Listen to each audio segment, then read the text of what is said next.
Fala pessoal, tudo bem? Você certamente acabou de assistir Homem-Formiga e a Vespa Quantumania e quer entender melhor as cenas pós-crédito do filme. Eu vou explicar para vocês ambas as cenas, tá? Mas é muito importante lembrar que vai ter spoiler não só desse filme, como de diversas outras obras da Marvel até agora. Então esteja ciente que vai ter spoiler principalmente de Homem-Formiga Quantumania e da série do Loki, tá? Então vamos lá. A primeira cena pós-crédito, e eu acho que é a mais relevante das duas, ela traz pra gente o Conselho dos Kangs. Bem, o Kang é o grande vilão de Quantumania e ele termina o filme sendo morto, né? Ficou claro na cena pós-crédito que aquela versão do Kang ela foi morta. Bem, o Kang, esse vilão que a gente viu aqui, ele é o grande vilão desse novo arco dos próximos filmes do universo da Marvel, tá? Inclusive, o próximo filme dos Vingadores já tem título e é A Dinastia de Kang. É justamente mostrando esse vilão ascendendo para ser essa grande figura como foi o Thanos na saga passada. Mas é claro, o Kang morreu aqui. Então como é que isso vai acontecer? Aí que entra a questão do Conselho dos Kangs, tá? O Kang é uma figura multiversal, ou seja, ele está presente em todos os universos de alguma maneira.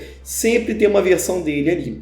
E essas versões todas têm praticamente o mesmo objetivo. Uma ou outra acaba mudando, né? Como a gente viu na primeira temporada do Loki, mas a grande maioria delas querem ter essa mesma finalidade de controlar o multiverso e fazer com que as coisas aconteçam da sua maneira.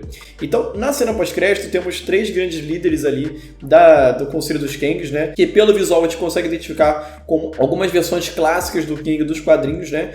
Que é o Ramatut, a sua versão como um grande faraó egípcio, o Immortus, né? E um outro Kang meio robótico, né? Que algumas pessoas até estão atribuindo a versões do Rapaz de Ferro, enfim, a gente vai entrar nisso depois. Mas, de qualquer maneira, esses três Kangs parecem ser os que são os cabeças da parada, né? E a partir dali eles convocam um Kang de tudo quanto é universo que existe e a gente vê, assim, milhares e milhares de versões diferentes do mesmo personagem, tá? Todos se reunindo para impor um plano de repente, conquista, né? Então, assim, a gente viu que o Homem-Formiga foi responsável pela destruição de um Kang, e isso pode se tornar um problema, né? Para quem não sabe o que está acontecendo, lá em Loki ficou estabelecido que a gente tinha uma linha do tempo única. Nessa linha do tempo única, uma versão dos Kangs, né, que é aquele que permanece, controlava essa linha do tempo. E toda vez que essa linha do tempo fugia do controle, criava outros universos, ele ia e podava. No final da primeira temporada, essa figura ela é morta por uma variante do Loki, uma variante feminina. E a partir daí o multiverso foge do controle novamente. Então outras realidades passam a surgir novamente e outros Kang voltam a surgir. Então o ciclo volta a se iniciar. Porque aquele que permanece era uma variante do Kang que só fez aquilo de ter uma linha do tempo única justamente porque ele conseguiu vencer uma guerra contra todas as outras versões.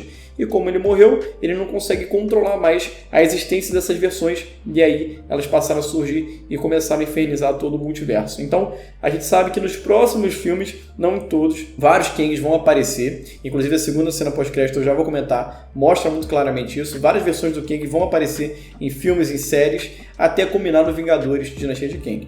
Algumas especulações, inclusive, sobre o filme falam que essas três figuras principais que a gente viu aqui, do Immortals, do Ramatut e dos outros, eles vão ser figuras como Kangs centrais, em que vários núcleos dos Vingadores, dos heróis da Marvel, vão ter que se focar para enfrentar. Por exemplo, esse Kang que é um faraó, ele vai ser parte do núcleo em que o Cavaleiro da Lua, juntamente outras figuras de poderes místicos sombrios, que seriam conhecidos como Midnight Suns, né, vão acabar tendo que enfrentar. Então, muito legal ver isso acontecendo. Esse é um gostinho do próximo arco do universo Marvel, que já vinha começado, mas agora a gente está começando a mostrar realmente qual é o intuito disso acontecer aqui, tá? E lembrando que o Homem-Formiga Quantumania, né, ele é o primeiro filme da chamada fase 5. E aí, o Vingadores Dinastia de Kang já é na fase 6, então está começando a se desenvolver mais agora, começou lá na fase 4, está desenvolvendo mais agora para culminar até a fase 6. E por falar nisso, a segunda cena pós-crédito mostra uma variante do Kang, parece que é a variante responsável pela criação da TVA, né? Não necessariamente aquele que permanece, mas essa figura que começa a estudar o tempo, né? E ela está sendo observada pelo Loki e pelo Morbius, tá? O Loki e o Morbius, eles são figuras principais da série do Loki.